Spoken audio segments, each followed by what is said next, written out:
अभी इंडिया में political season चल रहा है।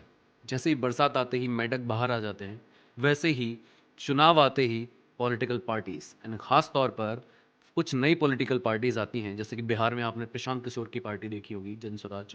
एंड साउथ में आपने तमिलनाडु में देखी होगी जोसेफ विजय की पार्टी। हालांकि ये एक तरह की बात करते नजर आते हैं हमेशा, जैसे बीजेपी को गाली देना, आरएसएस को गाली देना, मुस्लिम वोट पोलराइजेशन करना। इनकी राजनीति में कोई फ्रेशनेस नहीं है, वही पुरानी घिसी पिटी बात है। दूसरा, ये इंडस्ट्रियलिस्ट को गालियाँ देंगे, अंबानी को गाली देंगे, अडानी को गाली देंगे, जबकि इनको ये नहीं पता कि अडानी, अंबानी एंड बहुत सारे बिजनेसमैन कितना एम्प्लॉयमेंट जनरेट करते हैं, लाखों लोगों को एम्प्लॉयमेंट दे रहे हैं, जिससे इंडिया की पर कैपिटा इनकम बूस्ट होती है। इनसे कैपिटल गेन बढ़ता है, रेवेन्यू बढ़ता है, आपके यहाँ स्टेट का जीडीपी बढ़ता है, देश का जीडीपी बढ़ता है। ये लोग हमेशा बात करते हैं एम्प्लॉयमेंट की, हम ये कर देंगे, हम वो कर देंगे। एक नाइन्थ फेल पॉलिटिशियन बोलता है कि हम 85% आरक्षण ला देंगे, हमारी सरकार आएगी तो। क्या करोगे आरक्षण ला के? कैसे लाओगे? किन को नौकरियां दोगे? एंड किस मेरिट पे दोगे? कभी ये सवाल आपने पूछा है उनसे? वो बता ही नहीं पाएंगे।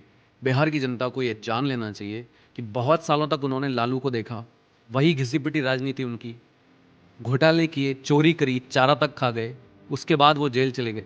अपनी पत्नी को बिठा जाते हैं उस पोस्ट पे, सीएम बनाकर चले जाते हैं उन्हें। वो चले गए, उसके बाद नीतीश कुमार आते हैं। थोड़ा बहुत परिवर्तन तो आया, लेकिन उतना नहीं आया जितना आना चाहिए था। बिहार बस डेवलप ही कर रहा है काफ़ी साल से। बिहार में अनएम्प्लॉयमेंट रेट बहुत बढ़ी हुई, माइग्रेशन बढ़ा हुआ है। कोई ढंग की सरकार होगी, आपके यहाँ इंफ्रा डेवलप करेगी। इंफ्रा डेवलप होगा तो इंडस्ट्री सेटअप होगा, इंडस्ट्री सेटअप होगा तो एम्प्लॉयमेंट जनरेशन होगा, एम्प्लॉयमेंट जनरेशन होगा, आपकी पर कैपिटा इनकम बढ़ेगी, आपकी स्टैंडर्ड ऑफ लिविंग बढ़ेगा, 4 पैसे आप कमाओगे, आपको माइग्रेट नहीं होना पड़ेगा। आप सोचिए कितनी सारी प्रॉब्लम्स हल हो जाती हैं। लेकिन ये पॉलिटिशियन सिर्फ एक ही घुट्टी पिलाते हैं, क्या?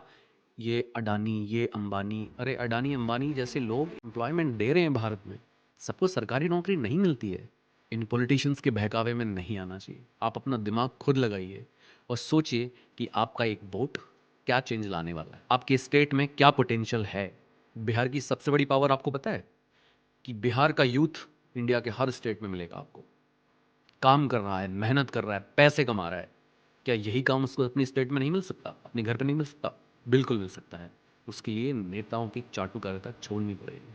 प्रशांत किशोर जैसा बंदा, मतलब मुस्लिम पोलराइजेशन के लिए क्या क्या नहीं कर रहा है वो। अब आप मुझे एक बात बताइए कि भारत में ऐसे कितने घर हैं जो कि सेंट्रल गवर्नमेंट ने दिए हैं? क्या वो हिंदू मुसलमान देख कर दिए हैं? भारत में एक गांव ऐसा है जहां 200 से ज़्यादा सिर्फ मुस्लिम पॉपुलेशन है, सबको घर मिले हैं वहां पे।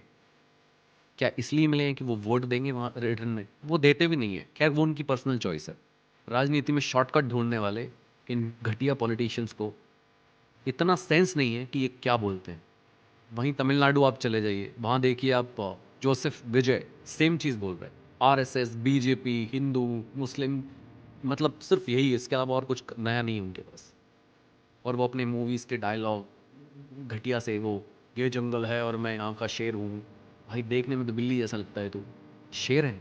ऐसे होते हैं शेर? इनमें से एक भी पॉलिटिशियन ने ये नहीं कहा कि हम अच्छा इंफ्रा डेवलप करेंगे, हम अच्छा इंडस्ट्रियल सेटअप करेंगे जिससे माइग्रेशन नहीं होगा। इनसे घटिया बातें करवा लो कि हिंदू बुरे हैं, आरएसएस बुरी है, अडानी अंबानी बुरे हैं, हिंदी लैंग्वेज बुरी है ना, तमिली अच्छी है, मराठी अच्छी है, कन्नड़ा अच्छी है। मतलब हमारी भाषा अच्छी है, आपकी बुरी, ऐसा नहीं, सारी भाषाएं बहुत अच्छी हैं। आपको जिस भाषा में बात करनी है आप उसमें करो। ये पॉलिटिशियंस यहाँ वहाँ की बातें करके उल्टे सीधे मुद्दे लेकर आएंगे, आपका ध्यान भटकाएंगे। और ये सब क्यों कर रहे हैं? पॉलिटिक्स में अपनी क्विक सक्सेस देखने के लिए। पॉलिटिक्स एक सेवा है और इसका कोई शॉर्टकट नहीं होता, इसमें कड़ी मेहनत लगती है। अगर कोई पॉलिटिशियन शॉर्टकट देख रहा है तो समझ लेना वो पॉलिटिक्स में सेवा के लिए नहीं, वो सिर्फ धंधा करने आ रहा है अपना। That's it. आगे आप समझदार हैं। Thank you.